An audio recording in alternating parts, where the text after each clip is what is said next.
सो hello everyone, myself Ayush Pandey. तो ये जो फार्मा की मैं वीडियोस डाल रहा था, अभी थोड़ा बीच में थोड़ा ब्रेक हो गया था एग्जाम्स की वजह से। अब दोबारा से मैं वीडियो डाल रहा हूँ। तो जो ये इस वीडियो के लिए जो मैंने टॉपिक चूज किया है वो है हमारा गैस्ट्रो इंटेस्टाइनल सिस्टम, जीआईटी। उसमें जो जो भी डिजीजेस हैं उनके लिए जो हम ड्रग्स यूज करते हैं वो हम इस वीडियो में देखेंगे। तो जो सबसे पहला मोस्ट कॉमन जो हमने डिजीज सुना हुआ है वो है पेप्टिक अल्सर डिजीज।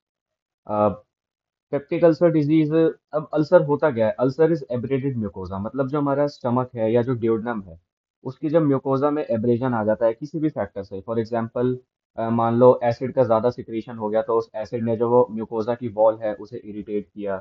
या फिर हम सबको पता है कि ये जो हमारा स्टमक होता है उसमें जो नॉर्मली बैक्टीरिया रिजाइड करता है वो होता है हेलिकोबैक्टर पाइलोरी। तो अगर उस हेलिकोबैक्टर पाइलोरी की जो अमाउंट है वो ज़्यादा हो गई तो वो भी जो हमारा स्टमक की म्यूकोजा है उसे इरिटेट कर सकता है, और जिससे पेप्टिक अल्सर डिजीज हो सकता है। तो पेप्टिकल अब जो पेप्टिक अल्सर डिजीज है उसमें दो चीज़ें आती है। पहला आता है गैस्ट्रिक अल्सर, मतलब जो स्टमक की वॉल पे होता है। दूसरा आता है ड्यूडेनल अल्सर, जो फर्स्ट पार्ट ऑफ ड्यूडेनम पे होता है। अब जो हमारा स्टमक है, देखो उसमें क्या होता है, दो टाइप के मतलब फैक्टर्स होते हैं। एक होते हैं जैसे हमारे स्टमक में प्रोटेक्टिव फैक्टर्स।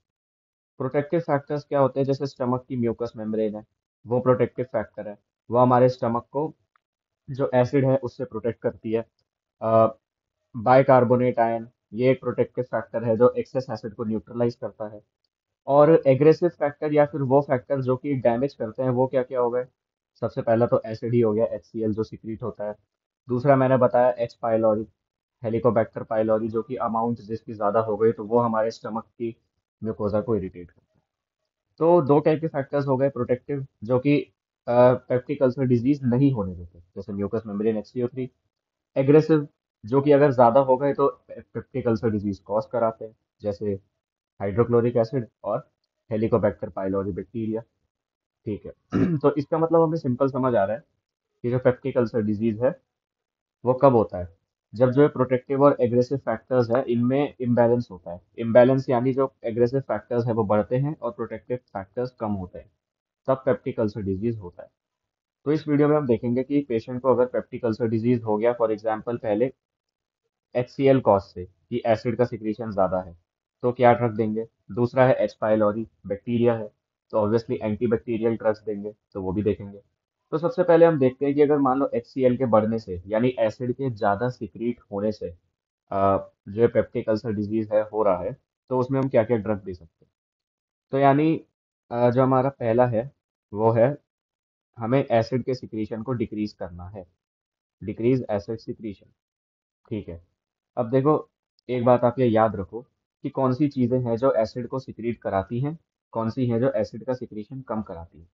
तो जो चीजें एसिड का सिक्रीशन कराती हैं वो हो गया हमारा एसिटाइल कोलिन, वो हो गया हमारा हिस्टामीन, और वो हो गया हमारा एक हार्मोन जो कि है गैस्ट्रिन। ये एसिड का सिक्रीशन कराती हैं। वो कौन सी चीज है जो नेचुरली हमारी बॉडी में है जो कि एसिड का सिक्रीशन कम कराती है? वो है प्रोस्टाग्लैंडिन E2। सॉरी, E2 नहीं, बट प्रोस्टाग्लैंडिन E1, मीजोप्रोस्टॉल, जो मैंने ऑटोकॉइड्स वाली वीडियो बनाई थी उसमें मैंने बताया था। तो ये कम कराती है। अब थोड़ा बेसिक मैं आपको बता देता हूँ। जैसे जो एसिटाइल कोलिन है उसका रिसेप्टर होता है M1 रिसेप्टर, मस्क्यूलिनिक रिसेप्टर। जो हिस्टामीन है उसका रिसेप्टर होता है H2, स्टमक में। ठीक है। अब देखो, अगर हमें एसिड सिक्रीशन कम कराना है तो सबसे पहले तो हम क्या दे सकते हैं? हम प्रोस्टाग्लैंडिन E1 पेशेंट को बाहर से दे दे, तो सबसे पहले तो हम मीजोप्रोस्टॉल दे सकते हैं। ओके। दूसरा हम क्या दे सकते हैं? दूसरा हम दे सकते हैं जो एसिटाइल कोलिन का रिसेप्टर है M1, उसका ब्लॉकर दे सकते हैं। और उसके ब्लॉकर के एग्जाम्पल हो गए पिरेंजीपीन, टेलेंजीपीन, ये दे सकते हैं। ठीक है। तीसरा हम क्या दे सकते हैं? हिस्टामीन का ब्लॉकर दे सकते हैं, यानी हिस्टामीन के जो H2 रिसेप्टर है उसका ब्लॉकर दे सकते हैं। कॉमन ड्रग है जैसे रेनिटिडीन, सबने सुना होगा। अगर आप अपने हॉस्पिटल की इमरजेंसी में गए हो तो वहाँ आपने देखा होगा इमरजेंसी में रेनिटिडीन भी रखी जाती है, वहाँ पे रखी रहती है वाइल उसकी। दूसरा इस सिमेटिडीन, ये भी H2 ब्लॉकर है। लॉरेटिडीन, ये भी H2 ब्लॉकर है। अच्छा, अब एक चीज आपने फिजियो में फर्स्ट ईयर में पढ़ी होगी कि एसिड कहाँ से निकलता है। एसिड निकलता है पेराइटल सेल से। ठीक है, एसिड हमारा पेराइटल सेल से निकल रहा है। पेराइटल सेल में क्या होता है, H+K+ पंप होता है। ये HCl, ये मतलब H+ को सिक्रीट करता है, जो कि फिर क्लोराइड से कंबाइन होके HCl बनाता है। तो जो चौथी हमारे पास ड्रग होती है, वो होती है H+K+ पंप को ब्लॉक करने वाली, H+K+ पंप ब्लॉकर। और इन्हें हम मोस्ट कॉमनली बोलते हैं पीपीआई। पीपीआई यानी proton H+ proton pump inhibitor. क्योंकि ये जो H+K+ पंप है, ये है क्या, प्रोटॉन पंप ही तो है, क्योंकि ये प्रोटॉन यानी H+ को बाहर स्टमक में मतलब रिलीज कर रहा है। तो PPI proton pump inhibitor drugs. अब इसमें जो ड्रग्स आती है वो सबके घर में होंगी, सबने खाई भी होंगी। ओमिप्रेजोल हो गई, मोस्ट कॉमन हो गई पेंटोप्रेजोल, जिसे पेंटॉप के नाम से हम जानते हैं, या फिर रेबीप्रेजोल। किसी के घर में अगर कोई है जो हाइपरटेंसिव है, मतलब जिसको ब्लड प्रेशर की बीमारी है, तो उनके लिए जो ड्रग्स चलती है उसके साथ ये पेंटोप्रेजोल नाम की ड्रग दी जाती है। सबने देखा होगा, क्योंकि उन ड्रग्स का एक साइड इफेक्ट ये भी होता है कि उससे गैस बनती है पेट में, तो इसीलिए ये भी दी जाती है। तो ये तो बहुत कॉमन ड्रग्स है, सबने सुनी है। इन्हें हम क्या बोलते हैं, इन्हें हम बोलते हैं पीपीआई यानी प्रोटॉन पंप इनहिबिटर। और ये क्या होती है, ये होती है drug of choice for peptic ulcer disease. These are drug of choice for peptic ulcer disease. ठीक है, अब थोड़ा प्रोटॉन पंप इनहिबिटर्स के बारे में अच्छे से थोड़ा देख लेते हैं, क्योंकि ये 5 नंबर का लॉन्ग शॉर्ट नोट भी लिखने को आता है, कभी कभी 10 नंबर का भी आ सकता है। तो प्रोटॉन पंप इनहिबिटर जो गैस्ट्रोइंटेस्टाइनल सिस्टम है, उसमें सबसे इम्पोर्टेंट प्रोटॉन पंप इनहिबिटर ही है। कोई और किसी के बारे में पूछे ना पूछे, अगर जीआईटी से सवाल आना है फार्मा के पेपर में, तो प्रोटॉन पंप इनहिबिटर तो उसमें जरूर होगा ही होगा। तो देखो, अब प्रोटॉन पंप इनहिबिटर क्या है, ये H+K+ पंप को ब्लॉक करता है। तो कैसे ब्लॉक करता है, it is irreversible blockage, irreversible है ये। ठीक है, और दूसरा क्या है कि इन्हें हम हिट एंड रन ड्रग्स भी बोलते हैं। हिट एंड रन ड्रग्स क्यों, क्योंकि मान लो for for example x number of hours में ये ड्रग एक्सक्रीट हो गई, है ना। एक्स नंबर ऑफ आवर्स में मान लो ये ड्रग हमारी बॉडी से एक्सक्रीट हो गई, फिर भी जो इनका इफेक्ट है वो 1 से 2 दिन तक रहता ही है। The effect stage for 1 to 2 days। क्योंकि ये इरिवर्सिबली H+K+ पंप को जब इन्होंने ब्लॉक कर दिया, तो अब हमारी बॉडी के पास और कोई ऑप्शन नहीं है उन H+K+ पंप को वापस लाने का। तो इसीलिए बॉडी उन H+K+ पंप को दोबारा सिंथेसाइज करके पुराने वालों को रिप्लेस करती है। तो इसीलिए 1 से 2 दिन तक एसिड सिक्रीशन कम रहता है, तो इसीलिए इनका जो इफेक्ट है वो 1 से 2 दिन तक रहता ही है। इसलिए इन्हें हम क्या बोलते हैं, हिट एंड रन ड्रग्स। ये तो एक्सक्रीट हो गए, लेकिन इनका इफेक्ट रहा। ठीक है, और अब क्या है, अब देखो, मान लो किसी के स्टमक में ज्यादा एसिड सिक्रीट हो रहा है और हमने उसे एक ड्रग दी, तो वो एसिड इस ड्रग को डिस्ट्रॉय कर देगा भाई, वो एसिड तो इस ड्रग को भी कोरोड करके डिस्ट्रॉय कर सकता है ना। तो इसीलिए ये जो ड्रग होती है, जैसे कैप्सूल आती है पेंटॉप की या ओमिप्रेजोल की, ये क्या होती है, एंट्रिक कोटिंग में आती है। एंट्रिक कोटिंग होती है ये कैप्सूल। ये एंट्रिक कोटिंग क्या करती है, प्रोटेक्ट करती है इसे फ्रॉम HCl। ये एंट्रिक कोटिंग इसे HCl से प्रोवाइड प्रोटेक्ट करती है, ताकि HCl इस ड्रग को डिस्ट्रॉय ना कर पाए। तो देखो, मान लो किसी ने ड्रग खाई, तो ये स्टमक से एंट्रिक कोटिंग ने इसे बचा लिया। अब ये स्टमक से गई इंटेस्टिन में। अब लार्ज इंटेस्टाइन में क्या होता है, इसका एब्जॉर्प्शन होता है। कहाँ होता है, एब्जॉर्प्शन होता है इसका लार्ज इंटेस्टाइन में। वहां से चली गई ब्लड में। अब ब्लड से होते हुए ये हमारे स्टमक में पहुंची, मतलब स्टमक की जो आर्टरीज हैं, ब्लड वेसल्स है, वहां पहुंची। वहां से ये पेराइटल सेल में गई। वहां से पेराइटल सेल में इसने क्या किया, ब्लॉक कर दिया H+K+ पंप को। तो ये ऐसे काम करती है। कोई ये सोच रहा हो कि हमने इसे खाया, ये स्टमक में गई और स्टमक में इसने डायरेक्टली H+K+ पंप को ब्लॉक कर दिया, ऐसा नहीं होता है। ये ब्लड स्ट्रीम में जाती है, उसके बाद H+K+ पंप को ब्लॉक करती है। So this is a long process, है ना। ये ऑलमोस्ट 1 से 1.5 आवर्स लेती है ये प्रोसेस। इसलिए देखा होगा आपने कि जब भी कोई किसी को बोलता है कि आप ओमिप्रेजोल खा लो गैस के लिए या पेंटोप्रेजोल खा लो, तो उन्हें बोलते हैं कि खाने से 1 से 1.5 घंटे पहले खाओ ताकि इसका इफेक्ट आ जाए। वरना खाने से 10-20 मिनट पहले खाओगे तो कोई इफेक्ट नहीं आएगा, लोग कहेंगे कि हमारी गैस तो ठीक ही नहीं है। ठीक है। तो ये पीपीआई के बारे में थोड़ा हो गया। अब पीपीआई मैंने बताया कि ड्रग ऑफ चॉइस है किस चीज़ के लिए। एक तो हमारा जो पेप्टिक अल्सर डिजीज है इसके लिए पीयूडी के लिए ड्रग ऑफ चॉइस है। दूसरा ये ड्रग ऑफ चॉइस है जीईआरडी के लिए। जीईआरडी क्या होता है? Gastro oesophageal reflux disease. मतलब जो स्टमक का कंटेंट है वो ईसोफेगस के थ्रू वापस आ रहा है, जिसे हम क्या बोलते हैं उल्टी भी, मतलब जो खाना खाया वो ही हमने उल्टी कर दी। क्यों? क्योंकि एसिड सिक्रीशन ज्यादा हो गया तो रिफ्लेक्स के थ्रू वो बाहर आ गया। तो गैस्ट्रिक गैस्ट्रोइसोफेजियल रिफ्लक्स डिजीज यानी जीईआरडी में भी ये ड्रग ऑफ चॉइस है। दूसरा ये ड्रग ऑफ चॉइस है एक सिंड्रोम होता है जिसे हम बोलते हैं जोलिंगर एलिसन सिंड्रोम। नाम थोड़ा खतरनाक है सिंपल। देखो पेप्टिक अल्सर डिजीज में क्या है, 1 से 2 अल्सर अगर स्टमक या ड्यूडेनम में प्रेजेंट है उसे हम पेप्टिक अल्सर डिजीज बोलते हैं। मतलब मान लो किसी की एंडोस्कोपी करी और डॉक्टर को दिखा कि स्टमक का जो म्यूकोजा है, सरफेस है, उसमें 1 या 2 अल्सर है, तो उसे तो पेप्टिक अल्सर डिजीज बोल दिया।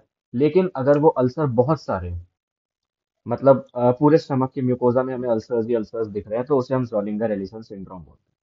मतलब सिंपल जोलिंगर एलिसन सिंड्रोम हो गया multiple of peptic ulcer disease. ठीक है। अब देखो ये पीपीआई के बारे में थोड़ा है, अब इनके साइड इफेक्ट्स के बारे में देखते हैं। क्योंकि हर ड्रग का साइड इफेक्ट तो होता ही है, और साइड इफेक्ट्स इंपॉर्टेंट होते हैं, ड्रग्स के वाइवा में पूछे जाते हैं। तो देखो साइड इफेक्ट क्या हो गया। अब जो हमारा ये पीपीआईज है ये क्या कर रहे हैं, ये हमारे स्टमक का जो इन्वायरमेंट है उसे एल्कलाइन बना रहे हैं, है ना? क्योंकि एसिड कम कर रहे हैं तो स्टमक का इन्वायरमेंट एल्कलाइन हो गया। अब एल्कलाइन हो गया तो आप ये याद रखो कि इसकी वजह से एक तो कैल्शियम का एब्जॉर्प्शन कम हो जाता है, ये कैल्शियम का एब्जॉर्प्शन कम करते हैं। तो अगर कोई लॉन्ग टर्म पीपीआई यूज कर रहा है 1 या 2 साल से, तो उसको कैल्शियम की कमी हो जाएगी जिससे ऑस्टियोपोरोसिस हो सकता है उसे। ये और क्या कर रहे हैं, ये विटामिन बी 12 का भी एब्जॉर्प्शन कम कर रहे हैं, है ना? अब किसी को विटामिन बी 12 की कमी हो गई इसकी वजह से, तो उसे क्या होगा? मेगालोब्लास्टिक अनीमिया होगा, है ना?